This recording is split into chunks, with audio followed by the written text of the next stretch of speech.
Hello friends, in this video I will show how to make full screen in Microsoft Word. So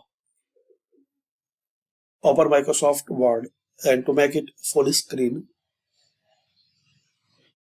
click here and select full screen mode. Maximize the window and hides the ribbon and quick access toolbar. Click at the top of the window to show the ribbon. So select full screen mode. To show the ribbon, hover cursor and click in this top bar. So it will appear here. Again, click on your document so it will turn into full mode.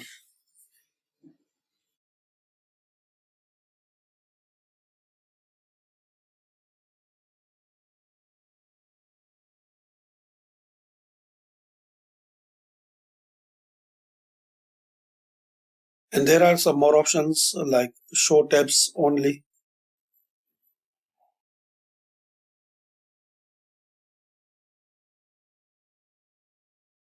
Here you can select reviewing or viewing.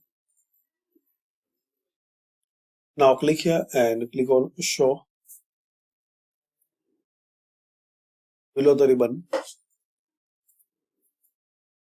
So you can make changes as your requirement. So thanks for watching and comment this video useful for you.